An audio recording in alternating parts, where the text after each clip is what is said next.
Kita akan melanjutkan pembahasan kita hari ini. Masih dalam pembahasan kita 33 karya dahsyat Roh Kudus dalam kehidupan orang percaya. Sama-sama bilang sama saya, Roh Kudus berkarya dahsyat dalam hidup saya. Yes, haleluya. Saudara-saudara di rumah, ketik di live chat saudara, Roh Kudus berkarya dahsyat dalam hidup saya. Haleluya. Berarti hari ini 20 minggu berturut-turut kita deklarasikan Roh Kudus berkarya dahsyat dalam hidup saya. Sampai seluruh roh di dalam kita begitu yakin apapun yang terjadi, kita tidak perlu takut, kita tidak perlu khawatir, kita tidak perlu bimbang. Roh Kudus yang tetap akan berkarya dahsyat dalam hidup kita. Yang setuju katakan amin. Yeah. Hari ini kita masuk pada pembahasan yang ke-20. Wow. Berarti tinggal 13 minggu lagi kita selesaikan. Dan hari ini yang kita mau bahas adalah menyingkapkan rahasia Allah. Wah, ini menarik. Biasanya orang Indonesia paling suka kalau dibilang, wah ini rahasia, wah apa ini, ya kan? Nah, karena itu saya pelajari ternyata salah satu karya dahsyat Roh Kudus, Roh Allah akan menyingkapkan. Dalam bagian lain dalam Alkitab dikatakan demikian. Tidak ada yang mengetahui apa yang di dalam diri manusia kecuali roh manusia itu sendiri. Begitupun tidak ada yang mengetahui apa yang ada di dalam diri Allah kecuali roh Allah itu sendiri. Dan roh Allah itu ada di dalam kita. Makanya Alkitab bilang roh yang membangkitkan Kristus dari antara orang mati ada di dalam diri kita. Berarti karya dahsyat Roh Kudus dalam hidup kita salah satunya adalah menyingkapkan rahasia Allah. Apa itu? Mari kita sama-sama lihat. Lukas 10 ayat 21 sampai 22. Pada waktu itu juga bergembiralah Yesus dalam Roh Kudus. Nah, saudaraku yang kasih dalam Tuhan, saya selalu percaya bahwa Roh Kudus mendatangkan suasana kegembiraan. Di tengah air mata, di tengah pengkhianatan, di tengah badai, di tengah kekhawatiran, di tengah tekanan-tekanan, di tengah ancaman, Roh Kudus membawa suasana hati yang penuh kegembiraan.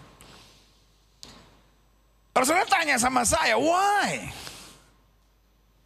Karena Roh Kudus menyatakan kepada kita apa yang ada di dalam diri Allah, rahasia-rahasia Allah. Kenapa kita panik? Kenapa kita khawatir? Karena pikiran kita mengintimidasi kita. Bagaimana kalau begini? Bagaimana kalau begini? Nah, pikiran kita selalu datang dengan hal-hal negatif. Tetapi Roh Allah selalu menyingkapkan apa yang alam diri Allah. Dan yang alam diri Allah selalu menuntun kita pada damai sejahtera, kegembiraan, kemenangan, dan kehidupan yang menjadi berkat. Amin. Ayo lanjut. Pada waktu itu juga bergembiralah Yesus dalam Roh Kudus. Jadi dalam Roh Kudus selalu yang hadir adalah suasana kegembiraan. Jadi kalau hari ini suasana hati sedang berontak, sedang kecewa, biarkan Roh Kudus mengendalikan kita, ya kan? Dan dikatakan pada waktu itu juga bergembiralah Yesus dalam Roh Kudus dan berkata, aku bersyukur kepadamu Bapa Tuhan langit dan bumi, karena semuanya itu engkau sembunyikan, semuanya itu engkau rahasiakan bagi orang bijak dan orang pandai. Bicara orang bijak, bicara orang pandai berarti saya simpulkan dengan satu kata, orang hebat. Tapi buat orang hebat sekalipun, yang tidak dituntun oleh Roh Kudus, yang tidak dipenuhi oleh Roh Kudus, yang tidak dikendalikan oleh Roh Kudus, yang tidak diatur oleh Roh Kudus, ada banyak hal yang tidak bisa paham. Ada banyak hal yang tidak bisa dimengerti. Kenapa? Karena ayat ini bilang, karena semuanya itu. Apa semuanya itu? Nanti saya jelaskan. Semuanya itu engkau sembunyikan bagi orang bijak dan orang pandai. Tapi engkau nyatakan kepada orang-orang kecil. Ini yang Alkitab bilang. Tuhan akan memakai orang bodoh untuk mempermalukan yang pintar. Makanya Alkitab berkata, berbahagialah orang yang miskin di hadapan Allah. They know that they are poor. Dia sadar bahwa dia nggak punya apa-apa, tapi semua yang dia punya berasal dari Allah. Tuhan akan pakai orang miskin untuk mempermalukan yang kaya, kata Alkitab. Makanya Alkitab bilang, aku nyatakan kepada orang kecil, orang sederhana, orang yang nggak punya apa-apa, tapi yang tetap bergantung pada Tuhan.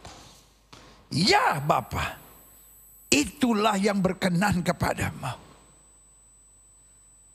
Berarti jelas di sini, yang berkenan kepada Allah adalah hidup yang dikendalikan oleh Roh Kudus. Hidup yang diatur oleh Roh Kudus. Hidup yang dipenuhi oleh Roh Kudus. Yang setuju sama saya, taruh tangan kanan saudara di dada. Sama-sama bilang, saya harus diatur oleh Roh Kudus. Yes. Saudara-saudara yang ada di rumah, ketika live chat saudara, saya harus diatur oleh Roh Kudus. Yes, haleluya. Ayat yang ke-22 dikatakan, semua telah diserahkan kepadaku oleh Bapakku. Dan tidak ada seorang pun yang tahu siapakah anak selain Bapa. Dan siapakah Bapa selain anak. Dan orang yang kepadanya anak itu berkenan menyatakan hal itu. Pertanyaan, siapa yang olehnya anak berkenan untuk menyatakannya? Itu mereka membuka hati untuk membiarkan Roh Kristus, Roh Allah mengatur kehidupannya. Ya kan? Dan Alkitab berkata, barang siapa yang dipenuhi dengan Roh Allah, dia akan menjadi anak-anak Allah. Haleluya. Ayat 23. Sesudah itu berpalinglah Yesus kepada murid-muridnya sendiri dan berkata, berbahagialah mata yang melihat apa yang kamu lihat. Apa yang Kristus sedang bicarakan? Nanti saya jelaskan, karena ini pasti bicara tentang perikop sebelumnya.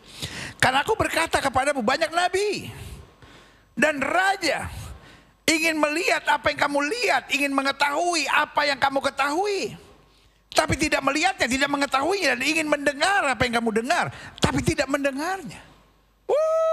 Haleluya. Saudaraku,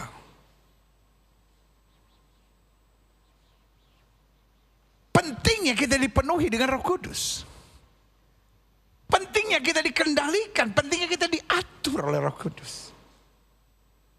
Karena saudaraku, banyak nabi, banyak raja, banyak orang kaya, banyak bangsawan ingin melihat apa yang kau lihat, ingin mengetahui apa yang kau ketahui, ingin ngalamin apa yang kau alami, ingin mendengar apa yang kau dengar, tapi mereka tidak mendapatkan penyingkapan rahasia itu. Taruh tangan kananmu di dada. I am special. Yes, I am special. Yes, you are special. Saya nggak tahu badai apa yang sedang kau hadapi. Saya nggak tahu hal yang menyakitkan apa yang sedang harus kau lewati. But you are special. Because the Spirit of God within you. Roh Allah ada di dalammu. Haleluya. Selanjutnya, klik. Daniel 2, 46-47. Lalu, you have to listen to this. Saya harus dengar ini. Lalu sujudlah Raja Nebukadnezar serta menyembah Daniel. I don't know. Saudara berapa tahun pegang Alkitab saudara? Saya cuma mau tanya, saudara pernah baca ayat ini enggak? Nebukadnezar the king sujud menyembah Daniel. Hello. Nebukadnezar, a great king of Babylon. Harusnya juga Daniel yang menyembah. Tapi yang terjadi sekarang, Nebukadnezar sujud menyembah Daniel. Juga dititahkannya mempersembahkan korban dan bau-bauan kepadanya. Bayangkan, ini Daniel udah dianggap bukan orang biasa, udah dewa, saudara-saudara. Karena raja memerintahkan untuk mempersembahkan korban serta bau-bauan kepadanya. Berkatalah raja kepada Daniel, dia juga panik. What's going on ya kan? Tapi berkatalah raja kepada Daniel, sesungguhnya lah Allahmu itu Allah yang mengatasi segala Allah. Dan yang berkuasa atas segala raja, yang menyingkapkan rahasia-rahasia. Sebab engkau telah dapat menyingkapkan rahasia itu. Saudaraku yang kasih dalam Tuhan. Makanya Alkitab bilang, sebab dengan sangat rindu seluruh umat menantikan saat anak Allah dinyatakan. Inilah waktunya Tuhan sedang mau menyatakan kemuliaannya kepada saudara. Di kantormu, di komunitasmu, di lingkunganmu, di keluargamu, engkau akan dipakai Tuhan. Saya pikir jemaat bilang amin. Ulang. Di usahamu, di kantormu, di pekerjaanmu, di komunitasmu, di keluargamu, di lingkunganmu, Tuhan akan memakai hidup saudara. Udah kalau mainan dikit. Tapi saya percaya bisa lebih baik dari itu. Saya ulangi. Di usaha saudara, di kantor saudara, di lingkungan saudara, di keluarga saudara, di komunitas saudara, Tuhan akan memakai hidupmu. Berikan tepuk tangan dia beri buat Tuhan. Haleluya. Amin. Dikatakan apa di situ? Berkata raja kepada Daniel, sesungguhnya Allahmu itu Allah yang mengatasi segala Allah, yang berkuasa atas segala raja. Kenapa? Karena menyingkapkan rahasia-rahasia. Sebab engkau telah dapat menyingkapkan rahasia itu. Waktu kita bisa lihat rahasia Allah disingkapkan, maka orang yang tidak percaya juga akan melihat ada sesuatu dalam hidup saudara.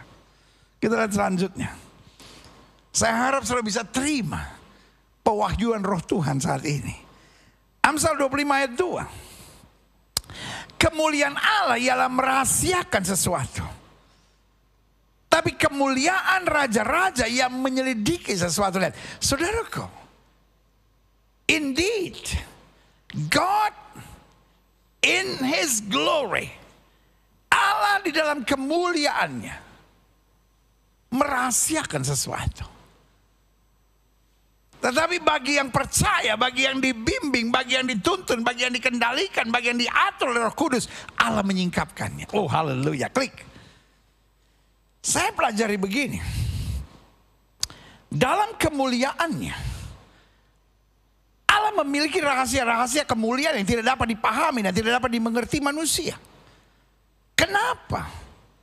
Karena kerusakan total yang telah terjadi dalam diri manusia. Jadi karena kerusakan total dalam manusia, kita bilang apa? Semua manusia telah berdosa dan kehilangan kemuliaan Allah. Sehingga Allah yang tadinya bergaul akrab, Allah yang tadinya bergaul karib dengan manusia, Allah menciptakan manusia di Taman Eden. Allah tidak pernah berencana untuk menciptakan manusia di dunia yang penuh dengan tekanan, pergumulan, air mata. Plan of God is Eden. Allah berbicara, Allah menyingkapkan segala-galanya. What do and what don't. Apa yang boleh dan apa yang tidak boleh. Tapi manusia berdosa dan akibat dosa manusia terpisah, manusia mulai tersembunyi. Tapi Tuhan tetap menyapa karena Allah Tuhan yang mau dekat dengan kita. Maka Yesus bilang apa? Supaya di tempat di mana aku berada, kamu berada untuk selama-lamanya. Taruh tangan kanan saudara di dada, sama-sama bilang Tuhan mau dekat dengan saya. Ayo sama-sama bilang Tuhan mau dekat dengan saya. Bilang sama sebelah saudara, lu jangan coba jual mahal lu. Tuhannya mau dekat, lu jangan jual mahal lagi. Oh Tuhan Yesus ampuni mereka, sebab mereka tidak tahu apa mereka perbuat, ya kan? Jadi lihat, dalam kemuliaan Allah memiliki rahasia-rahasia kemuliaan yang tidak dapat dipahami, dimengerti manusia karena kerusakannya. Semua manusia telah berdosa dan hilang kemuliaan Allah. Jadi every sin bring damage. Tiap dosa mendatangkan kehancuran. Jadi karena kehancuran ini, manusia yang tadinya bisa berdialog, mengerti rahasia Tuhan, rancangan Tuhan, kehendak Tuhan, menjadi manusia yang tersembunyi. Tuhan tanya, kenapa kamu bersembunyi? Karena mereka jatuh, mereka sadar. Mereka nggak layak lagi untuk menerima. Karena itu Yesus diutus untuk menebus. Dan waktu Yesus naik ke sorga, Yesus berikan Roh Kudus untuk apa? Untuk memulihkan hubungan yang rusak ini. Klik. Saya catat di sini, kerusakan ini minimal terlihat dalam apa? Satu, kerusakan dalam mental. Mentalitas manusia rusak. Sehingga kejiwaannya penuh dengan kegelisahan, penuh dengan ketakutan, ketertekanan. Jadi ada goncangan dalam kejiwaan. Yang kedua, kerusakan dalam berpikir. Sehingga kita selalu menganalisa hal-hal yang keliru. Makanya Paulus bilang, kami memiliki pikiran Kristus. Makanya Alkitab bilang, apa yang benar, apa yang mulia, apa yang sedap didengar, pikirkan semuanya itu. Makanya Paulus bilang, kami menawan segala pikiran duniawi dan meletakkan di bawah kaki Kristus. Jadi minimal saya pelajari kerusakan pertama pada mentalnya. Sehingga kita yang harusnya menghadapi segala tantangan pergumulan kita menjadi orang yang menyembunyikan diri, melarikan diri. Penuh dengan kegelisahan, ketakutan. Yang harusnya kita memiliki pikiran Kristus. Kita memiliki pikiran yang bercabang, pikiran yang penuh ketakutan. Pikiran yang penuh manipulasi, intrik-intrik duniawi. Lalu yang ketiga, kerusakannya juga pada apa? Pada sifat. Sehingga tindakan-tindakan kita, keputusan-keputusan yang kita ambil, ada masalah sama istri, ada yang berselingkuh, ada masalah sama suami, akhirnya minta cerai, ada masalah dengan ini, lalu melarikan diri, lari ke narkoba, lari ke seks bebas. Dan dari kerusakan ini kita bukan bertobat, lalu mau kembali ke jalan Tuhan untuk mengetahui rahasia-rahasia yang tersembunyi yang tadinya disingkapkan, tetapi menjadi tertutup akibat pelanggaran kita, akibat dosa kita. Karena God is God who open. Allah kita adalah Allah yang terbuka. Saya ulangi sekali lagi. Allah kita Allah yang terbuka kepada anak-anaknya. Tetapi akibat pelanggaran manusia, akibat kerusakan manusia, terjadilah kesenjangan ini sehingga dalam kemuliaan Allah kelihatannya merahasiakan sesuatu. Allah merahasiakan sesuatu bukan karena Allah tidak ingin manusia ketahui. Tapi karena manusia di dalam dosanya tidak mengerti rahasia-rahasia Allah. Sehingga apa yang terjadi? Kesannya manusia punya gap yang sangat luar biasa antara keinginan duniawinya dengan rancangan-rancangan Allah yang luar biasa. Yang pertama, mentalnya sudah rusak. Sehingga kejiwaannya labil. Pikirannya rusak. Sehingga analisa-analisa yang diambil hanya analisa-analisa duniawi. Sementara tindakan dan keputusan kita sangat berpengaruh dengan analisa kita. Lalu yang ketiga, kerusakan sifat. Karena sifat kita udah rusak, ya tindakan kita penuh kesombongan, penuh dengan kenekatan, penuh dengan keegoisan, penuh dengan hal-hal duniawi. Dan yang keempat, saya pelajari, lalu ada kerusakan iman. Karena kerusakan iman kita merasa gak perlu Tuhan. Tidak sedikit yang lari dengan dukun, paranormal, mencari tenaga dalam. Makanya juga mulai banyak dengan yoga. Ada banyak orang yang bilang, ya gak usah terlalu fanatik pendeta, yoga kan hanya sebuah olahraga. Folks, saya ngerti ada yang setuju dan ada yang tidak setuju. Tapi buat saya, yoga is not part of sport. Yoga is part of worship. Yoga bukan bagian dari olahraga. Yoga bagian dari worship. Worship other than our God. Penyembahan di luar Tuhan yang kita sembah. Saya tidak pernah merekomendasi anak Tuhan berhubungan dengan yoga.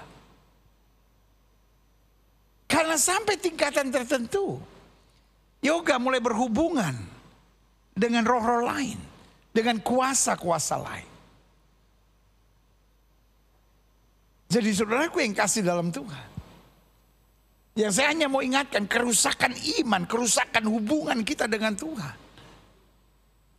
yang membuat Adam pertama kali berkata, wanita yang kau tempatkan.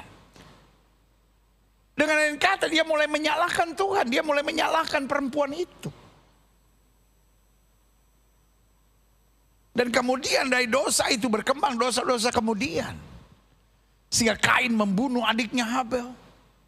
Mulai ada iri, mulai ada kebencian, mulai ada kekerasan, mulai ada kekasaran. Dimulai dengan minimal 4 kerusakan ini. Kerusakan pada mental yang mengakibatkan kejiwaan goyang. Kerusakan pada pikiran yang membuat analisa kita banyak negatif dan duniawi. Kerusakan sifat hingga tindakan-tindakan kita, tindakan-tindakan nekat yang sudah dikendalikan oleh kuasa roh jahat. Dan kerusakan iman sehingga manusia hidup dalam tekanan, kebimbangan, stres, menghalalkan segala cara, dan mulai percaya pada kuasa-kuasa kegelapan. Klik. Adapun rahasia Allah, apa yang sebetulnya Alkitab bicara tentang rahasia Allah ini? Nah, kita mulai dari sini yang dibahas. Lukas 10 ayat 17-20. Jadi apa yang terjadi sebetulnya dari perikop yang kita baca sebetulnya merupakan reaksi Yesus pada apa yang terjadi dalam Lukas 10 ayat 17-20. Yang saya bilang ini saya nanti akan jelaskan. Nah, ini dia. Lukas 10 ayat 17-20. Kembalinya ke 70 murid. Kemudian ke 70 murid itu kembali dengan gembira. Saudara harus tahu dulu latar belakangnya. Yesus mengutus ke 70 murid ini berdua-dua. Untuk menyembuhkan orang sakit. Dan untuk mengusir setan-setan. Tapi sebagian mereka seperti saya bilang. Yang sudah rusak mentalnya. Yang sudah rusak pikirannya. Yang sudah rusak sifatnya. Yang sudah rusak imannya. Pasti berpikir, Yesus sih bisa, tapi kami mana mungkin. Seperti kita juga sekarang, mana mungkin rumah tangga saya bisa dipulihkan, mana mungkin hidup saya bisa diberkati, mana mungkin penyakit saya akan disembuhkan, mana mungkin anak-anak saya bisa berhasil, mana mungkin hari depan saya cemerlang. Karena kerusakan total hanya menciptakan penjajahan iblis dalam hidup kita. Kemudian ke 70 murid itu kembali dengan gembira dan berkata, Tuhan. Jadi sudah lihat dari kalimatnya, ini kalimat keterkejutan. Tuhan juga setan-setan takluk kepada kami demi namamu. Mereka terkejut.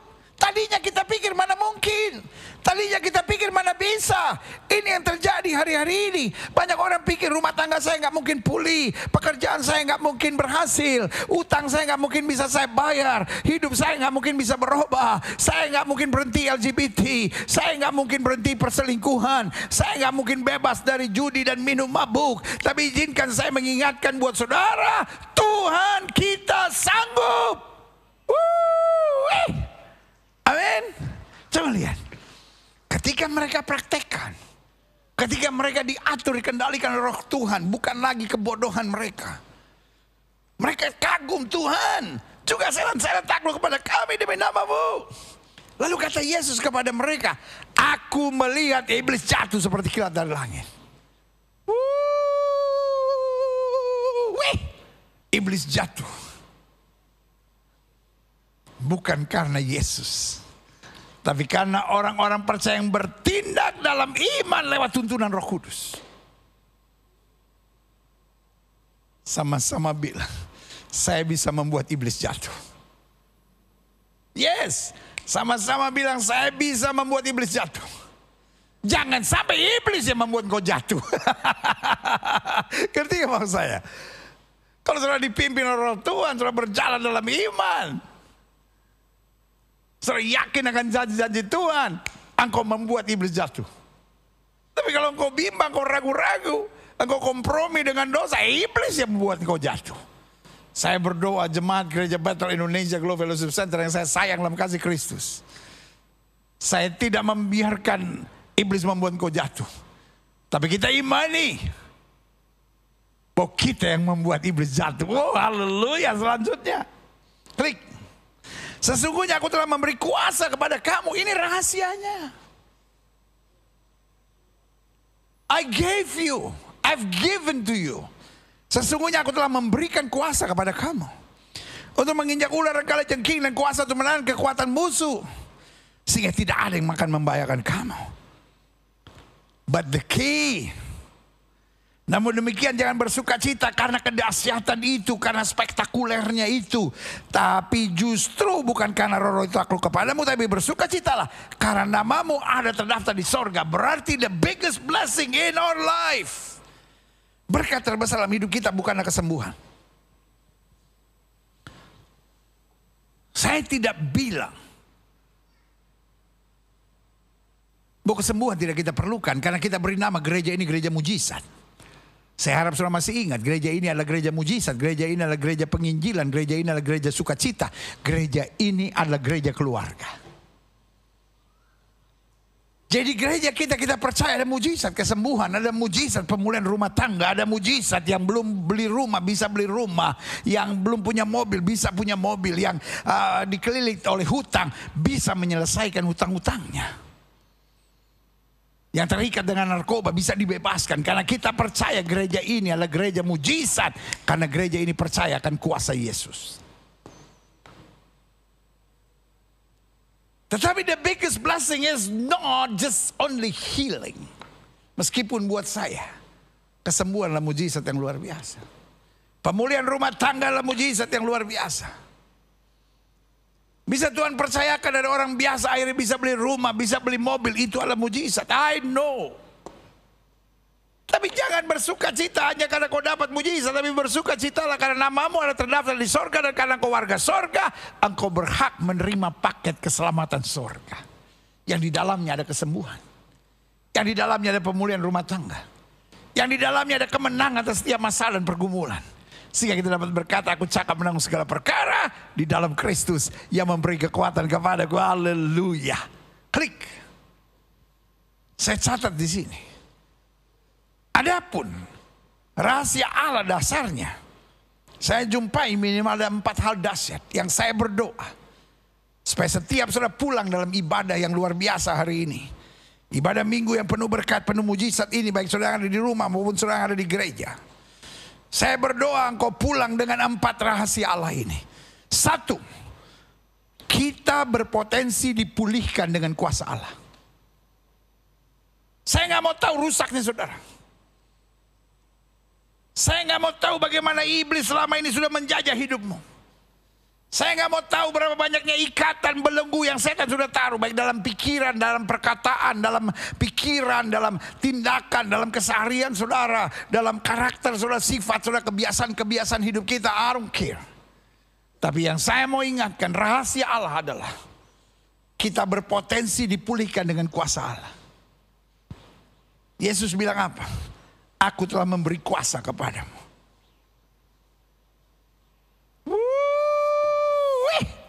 Sama-sama bilang saya dipulihkan. Kurang mantap. Sama-sama bilang saya dipulihkan. Yes, sama-sama bilang saya dipulihkan. Berikan tepuk tangan yang meriah buat Tuhan. Haleluya. Yes. Klik. Bandingkan Yohanes 14 ayat 12 sampai 13.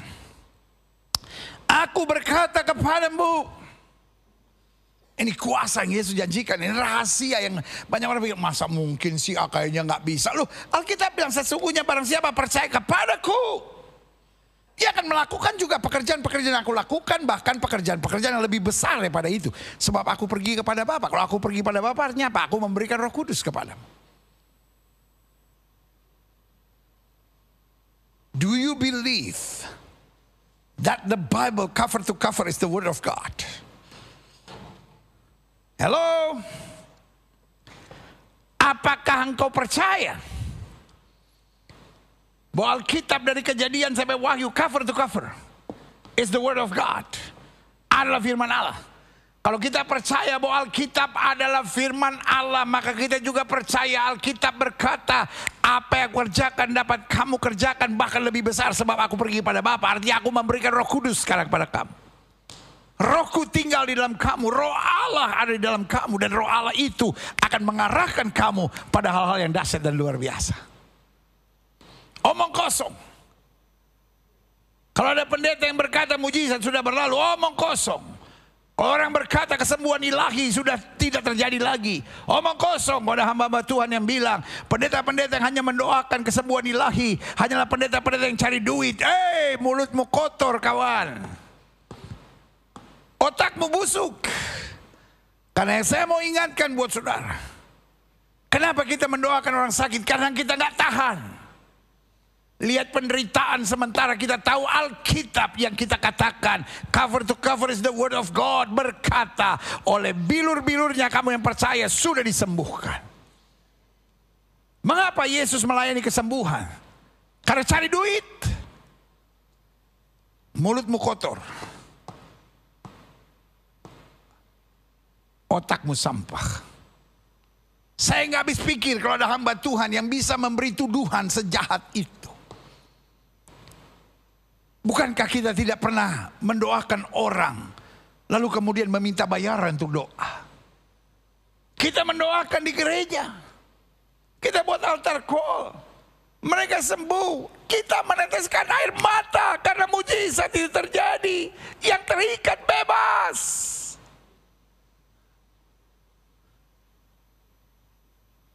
Kenapa kau jadi orang yang hatimu sebusuk itu? Sampai kau bilang pada orang-orang yang sakit, biarkanlah kau tetap sakit, gak perlu kami mendoakan karena tidak ada mujizat kesembuhan ilahi. Di mana dalam Alkitab ditulis mujizat kesembuhan ilahi sudah berlalu? Di mana dalam Alkitab tertulis bahwa Tuhan tidak lagi menyembuhkan? Yang saya baca dalam Alkitab, Yesus Kristus Tuhan tetap sama dulu, kemarin, hari ini, dan sampai selama-lamanya. Setuju? Katakan amin. Aku berkata kepadamu, sesungguhnya barang siapa percaya kepadaku, ia akan melakukan juga pekerjaan-pekerjaan yang aku lakukan, bahkan pekerjaan-pekerjaan yang lebih besar daripada itu, sebab aku pergi pada Bapa. Dan apa juga yang kamu minta dalam namaku, aku akan melakukannya, supaya Bapa dipermuliakan dalam anak. Yang penting Roh Kudus yang mengatur kita, sehingga apapun yang kita buat, kita hanya mau mempermuliakan Bapa. Berarti jelas yang pertama, rahasia Allah yang seringkali orang gak mengerti adalah kita berpotensi untuk mengalami kuasa Allah sehingga kita dipulihkan. Kadangkala kita nggak sampai pada pemahaman rahasia itu. Kita hanya pikir, wah saya berdosa, saya lemah, saya nggak bisa buat apa-apa. Padahal Yesus berkata, apa yang aku kerjakan, kata Yesus, dapat kamu kerjakan bahkan lebih besar. Garis bawahnya jelas, karena aku pergi kepada Bapa, berarti aku mengutus Roh Kudus menyertai kamu. Yang kedua, apa rahasia Allah? Dasarnya kita bukan hanya berpotensi dipulihkan dengan kuasa Allah. Ini yang mau ditutup-tutupi oleh iblis, sehingga ini menjadi rahasia Allah yang banyak orang tidak paham. Dia kita selalu berkata, oh mungkin Tuhan dimuliakan dengan penderitaan saya. Di tengah penderitaan pastikan kita tetap tabah, setia, dan bertahan, karena kita tahu ada janji Tuhan untuk kemenangan dan pemulihan yang luar biasa. Haleluya. Yang kedua, adapun rahasia Allah, dasarnya kita berpotensi menang atas setan. Sehingga Yesus bilang, aku melihat iblis jatuh. Dan ini yang Alkitab katakan, segalanya ini disingkapkan buat orang-orang pintar dan bijak. Disembunyikan buat orang pintar dan bijak, tetapi disingkapkan kepada orang kecil, orang sederhana, orang yang hanya bergantung pada Tuhan dan kuasa Roh Kudus. Dunia modern banyak orang sudah tidak peduli lagi dengan setan. Tapi saya masih percaya setan itu ada, dan saya masih percaya roh di dalam kita lebih besar dari roh yang dalam dunia ini. Saya masih percaya Alkitab bilang lawan iblis maka iblis akan lari. Iblis kadang-kala mengganggu rumah tangga saudara, makanya ada banyak orang mimpi dikejar setan, mimpi dicekek setan. Kalau sudah mimpi sudah banyak urusan sama setan-setan, hari ini saya mau bilang dalam nama Yesus, lepaskan segala belenggu itu. Saya akan berdoa secara khusus buat saudara, sehingga sungguh hari ini dia bernama hari kebebasan itu. Klik. Coba lihat Mazmur 91 ayat 13-14. Singa dan ular tedung akan kau langkahi. Ini bicara apa? Kuasa gelap. Bukan berarti ada singa, ada ular. Kuasa-kuasa kegelapan yang rupanya seperti singa, seperti ular itu akan kau langkahi. Kau akan menginjak anak singa dan ular naga. Sungguh hatinya melekat kepadaku. Maka aku akan meluputkan, membebaskannya. Bahkan aku akan membentenginya. Sebab ia mengenal namaku. Ia mengerti rancangan-rancanganku. Ia hidup dalam tuntunan-tuntunanku. Berarti jelas. Apa rahasia yang tersingkap ketika kita dipenuhi Roh Kudus? Satu, kita berpotensi dipulihkan dengan kuasa Allah. Dua, kita berpotensi menang atas setan. Apapun yang kau rasa, setan mulai masuk dalam jebakan. Contoh, suamimu mulai tertarik dengan perempuan lain. Memang kau perlu berdoa supaya Tuhan pulihkan hatinya. Tapi pada saat yang bersamaan kau juga harus berkata di dalam nama Yesus, setan yang mau coba merebut suamiku dari rumah tanggaku, aku patahkan dalam nama Yesus. Setan yang membuat anak-anakku terbelenggu. Setan yang membuat suamiku terikat dengan narkoba. Setan yang membuat anak-anakku terbelenggu dengan LGBT. Kita mesti perangi.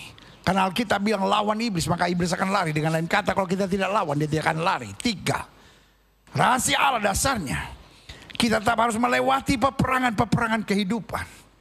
Ada banyak orang yang pikir, no, Tuhan mau saya tanpa masalah. No. Rahasia Allahnya adalah kita tetap harus lewati peperangan. Tapi kitanya nggak gentar, kitanya nggak tertekan, kitanya nggak berontak, kitanya nggak kecewa, kita nggak berkata Tuhan saya capek, Tuhan. Lalu kan peperangan. No. Kita bilang Tuhan latih tanganku untuk berperang. Tuhan aku percaya di balik peperangan ini ada pelajaran-pelajaran berarti yang Tuhan sediakan bagiku. Haleluya, klik. Makanya saya catat dalam Efesus pasal 6 ayat 10 sampai 13. Akhirnya, hendaklah kamu kuat dalam Tuhan, dalam kekuatan kuasanya. Artinya kita bukan harus lari dari peperangan, tapi kita harus dipersiapkan menghadapi peperangan. Kenakanlah seluruh perlengkapan senjata Allah supaya kamu dapat bertahan. Haleluya. Melawan tipu muslihat iblis. Lihat iblis main dengan kecurangannya. Ayat 12 bilang karena perjuangan kita bukanlah melawan darah dan daging, tapi melawan pemerintah-pemerintah, melawan penguasa-penguasa, melawan penghulu-penghulu dunia yang gelap ini, melawan roh jahat di udara. Ayat 13, klik. Sebab itu dalam peperangan jangan mundur, ambillah seluruh perlengkapan senjata Allah supaya kamu dapat mengadakan perlawanan pada hari yang jahat itu dan tetap berdiri sesudah kamu menyelesaikan segala sesuatu. Bu, akan ada peperangan. Tapi ini rahasia yang kita sudah ketahui. Jadi waktu kita menghadapi peperangan, yang pertama kita senyum. Yang kedua kita siap sedia. Yang ketiga kita kenakan seluruh perlengkapan senjata Allah. Yang keempat kita persiapkan diri kita untuk merebut kemenangan. Sama-sama bilang saya pasti menang. Masa menang ngomongnya gitu. Sama-sama bilang saya pasti menang. Ayo sekali lagi sama-sama bilang saya pasti menang. Sama-sama bilang saya pasti menang. Berikan tepuk tangan yang meriah buat Tuhan. Haleluya. Yang terakhir, saya undang pemain musik maju ke depan. Adapun rahasia Allah dasarnya, target utama kita adalah sorga. Bersukacitalah bukan karena semua roh-roh itu takluk kepadamu, tapi karena namamu ada terdaftar di sorga. Berarti kebanggaan kita terbesar adalah bukan nanti kalau mati saya menjadi warga sorga, tapi sementara saya hidup saya adalah warga sorga. Berarti saya mendapat privilege, saya mendapat kehormatan sorga, saya mendapat penjagaan dari sorga, saya mendapatkan berkat dari sorga juga. Haleluya, klik. Wahyu 20 ayat 12 sampai 14. Sesungguhnya, haleluya, aku akan datang segera kata Alkitab dan aku membawa upahku. Sama-sama bilang ada upah. Sama-sama bilang ada upah. Perjuanganmu dalam Tuhan tidak sia-sia, ibu, bapak, adik-adik muda yang hidup suci, yang berjuang, yang melayani Tuhan, yang tetap selalu mau jadi saksi Tuhan, yang tetap mempertahankan hidup taat dan setia kepada Tuhan. Gak gampang hari-hari ini, I know. Tapi penghiburan kita adalah warga sorga. Sebagai gembala saya mau ingatkan, I know it's not easy. But keep doing it. Tetap kerjakan. Karena sesungguhnya aku datang segera, aku akan membawa upahku. Yang setuju sama saya bilang kalau Tuhan ngomong pasti benar. Setuju? Kalau Tuhan yang ngomong pasti benar. Ayo, kalau Tuhan yang ngomong pasti benar. Bilang sama sebelah saudara, kecuali lu yang ngomong. Kalau lu yang ngomong gue ragu. Aneh. Sesungguhnya aku datang segera dan aku mau upahku untuk membalaskan kepada setiap orang menurut perbuatannya. Kalau kita main-main, kita setengah-setengah ya, Tuhan yang akan balas kita. Kalau kita nyakitin orang, ngecewain orang, kita berkhianat pada suami, berkhianat pada istri, kita sia-siakan istri, kita sia-siakan suami, kita sia-siakan anak-anak, kita sia-siakan orang yang baik sama kita. Dengar, Tuhan yang balas kita. Tapi sebaliknya, kalau kau disia-siakan, kau disakiti, kau dilukai, Tuhan juga yang bela engkau. Yes,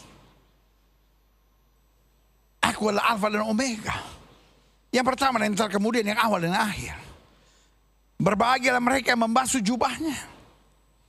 Mereka akan memperoleh hak, wow, haleluya, atas pohon-pohon kehidupan dan masuk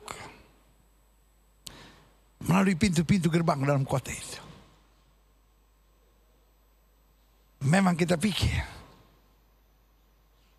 how is heaven look like? Gimana kira-kira ya bentuknya sorga? Tapi saya percaya Tuhan gak pernah omdo. Tuhan gak pernah omong doang. Kalau Tuhan janjikan, pasti akan tergenapi. Dan believe me, as your pastor, saya harus ingatkan buat saudara tidak akan menyesal. Saudara gak akan bilang, ya ternyata saya udah korban begitu, saya udah buat segalanya. Ya sorga cuman kayak gini-gini aja. No, it will not. Nggak ada orang yang bisa masuk sorga cuma dengan geleng-geleng dan bilang, wah lumayan ya, bagus juga sorga ya. Semua orang yang masuk sorga with tears in their cheeks, dengan air mata di pipinya sambil berkata, I am not worthy. It's all because of your grace. Saudara, kita warga sorga. Tetap maju, tetap semangat, tetap pertahankan hidup benar dan bilang, karena aku warga sorga, maka sorga akan mencukupi segala kebutuhanku. Haleluya. Sebagai penutup, saya simpulkan begini. Dengan menyadari rahasia Allah, sikap yang diharapkan dari kita, segala yang kita ngerti tentang rancangan Allah, kehendak Allah, kita praktekkan. Lalu kita mulai bagikan. Sehingga lewat hidup, kemuliaan Allah boleh nyatakan.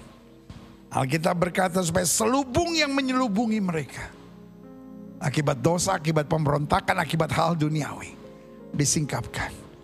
Karena kita hidup dalam tuntunan roh Allah. Berikan tepuk tangan yang meriah. Haleluya. Yesus, ku bangga padamu. Yesus, kaulah harta kebanggaanku. Selamanya ku padamu. Kau segalanya di hidupku. Yesus, ku bangga padamu. Yesus, kaulah harta kebanggaanku. Selamanya ku padamu. Kau segalanya di hidupku. haleluya. Haleluya, haleluya, haleluya. Setiap mata terpejam, setiap kepala tertunduk, setiap hati terangkat pada Tuhan. Di hari Minggu yang penuh berkat, penuh mujizat ini, Izinkan saya berdoa buat saudara. Karena hari ini kita kembali diingatkan bahwa Allah adalah Tuhan yang mau bergaul dekat dengan anak-anaknya. Supaya di tempat di mana aku berada, kamu berada. Tetapi akibat dosa, akibat pelanggaran, hidup manusia rusak total. Jiwanya rusak, pikirannya rusak, hidupnya rusak, sifatnya rusak, imannya rusak, hubungannya dengan Tuhan terganggu. Sehingga tindakan-tindakannya, sifat karakternya, perbuatan-perbuatannya, analisa-analisanya semua rusak. Sehingga rancangan Allah yang baik, kehendak Allah yang luar biasa tidak bisa dimengerti. Sehingga kita hidup dalam ketakutan, kita hidup dalam kebimbangan, kita hidup dalam merasa tidak berarti, tidak berguna, tidak bisa berbuat apa-apa. Lalu hari ini saudara dengar firman Tuhan. Taruh tangan kananmu di dada dan bilang, Tuhan singkapkan rahasiamu. Atau mungkin saudara berpikir, saya nggak tahu kenapa kuasa kegelapan terus membelenggu hidup saya. Saya mimpi-mimpi saya selalu ketemu setan, dikejar setan, dicekek setan. Atau ketemu orang mati, kuasa-kuasa kegelapan. Saya mau lepas dari ikatan belenggu dan kutuk itu. Karena sekarang aku mengerti bahwa Tuhan sudah beri kuasa bagi hidupku. Jika itu doamu, taruh tangan kananmu di dada. Biarkan hari ini Roh Kudus menyingkapkan bagimu bahwa rahasia Allah agar kau hidup dalam kuasa. Rahasia Allah agar kau menang atas setan. Rahasia Allah supaya di tengah peperangan kau tetap sabar, kau tetap setia, kau tetap pandang Tuhan. Rahasia Allah untuk kau menjadi warga sorga yang penuh dengan anugerah dan kuasanya. Sehingga kau tidak main-main, tidak setengah-setengah. Dan tidak kompromi dengan dunia ini. Karena kita bukan berasal dari dunia ini. Bersukacitalah bukan hanya karena berkat yang kau dapat. Tapi bersukacitalah karena namamu adalah sebagai warga sorga. Jika itu doamu, taruh tangan kananmu di dada. Jadikan hari ini hari di mana kuasa Tuhan sedang melawat hidupmu. Setiap saudara yang didoakan, yang taruh tangan kanan saudara di dada, izinkan saya berdoa buat saudara Bapa dalam nama Yesus. Setiap jemaat Tuhan baik yang ada di gereja maupun ada di rumah masing-masing. Lihat setiap mereka yang taruh tangan kanannya di dada. Karena hari ini Tuhan kami menyadari manusia akibat kerusakan total dalam dirinya. Akhirnya tidak dapat memahami rancangan-rancangan Allah dan rencana-rencana Allah yang luar biasa. Sehingga semuanya menjadi selubung dalam kehidupan kami. Tetapi hari ini ketika Tuhan membawa kami masuk dalam kemuliaan-Mu, kami dapat menyadari dan mengerti bahwa apa yang Kau kerjakan ya Kristus dapat juga kami kerjakan. Bahkan lebih besar karena Kau naik ke sorga dan memberikan Roh Kudus kepada kami. Lihat setiap mereka yang taruh tangan kanannya di dada. Lihat setiap mereka yang buka hatinya. Lihat setiap mereka yang berseru kepada Tuhan. Sehingga hari ini juga ada anugerah, ada mujizat, ada kuasa Allah di dalam nama Yesus. Terima kasih Tuhan. Saudaraku, jangan dengan pemahaman dan pemikiran dunia. Tapi biarlah di hari Minggu yang penuh berkat, penuh mujizat ini Roh Allah menyingkapkan rahasia-rahasia Allah. Sehingga kita dapat berkata, aku tahu pada siapa aku percaya, aku yakin dia berkuasa. Sehingga kita punya hubungan yang akrab dan dekat dengan Roh Kudus.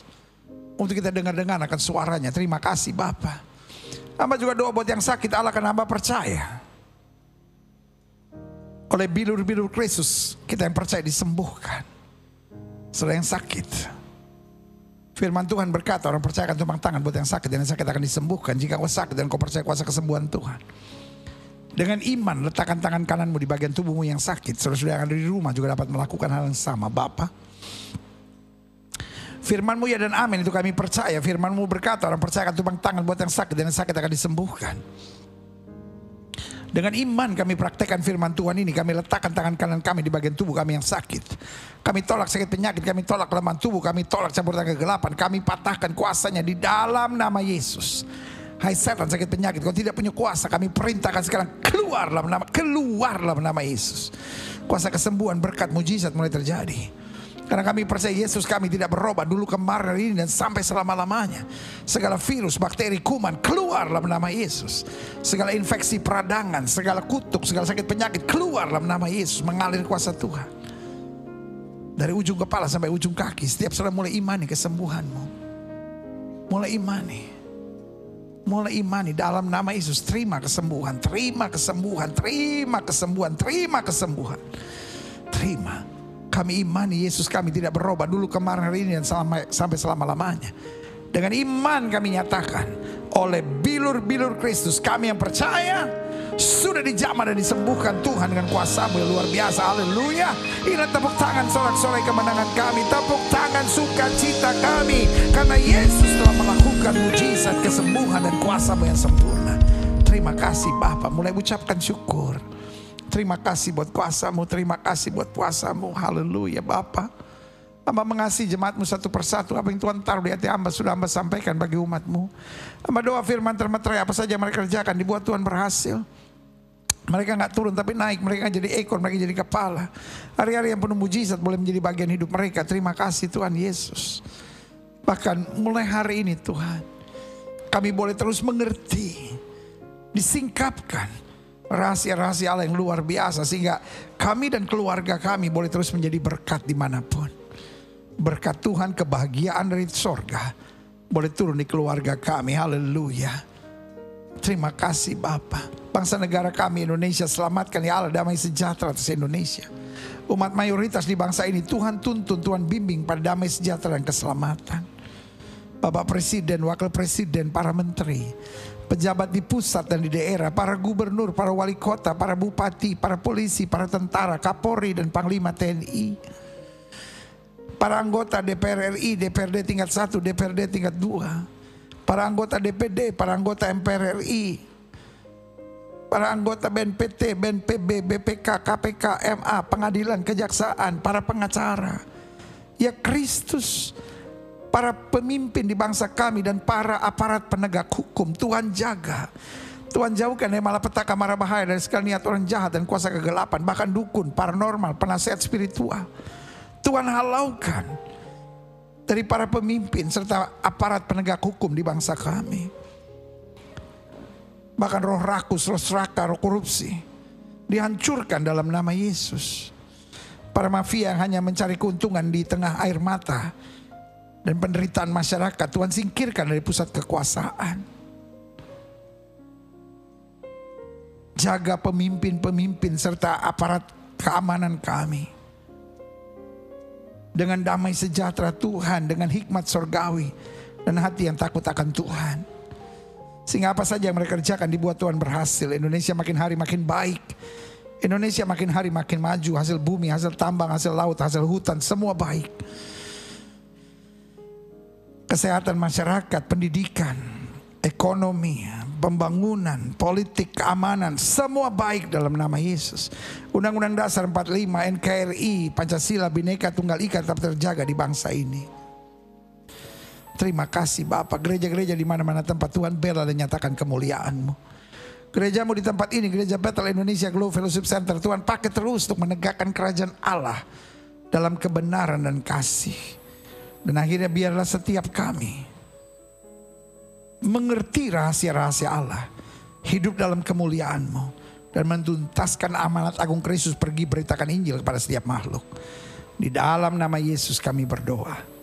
Dan kami siap untuk menjadi pelaku firman dimanapun Tuhan tempatkan. Yang siap jadi pelaku firman, sama-sama kita katakan amin. Berikan tepuk tangan yang meriah buat Tuhan. Haleluya, haleluya, haleluya. Yes, Tuhan itu baik. Kitalah orang-orang berbahagia itu, karena orang-orang berbahagia adalah orang menerima firman dan mempraktekkannya dalam kehidupannya sehari-hari. Haleluya, puji Tuhan.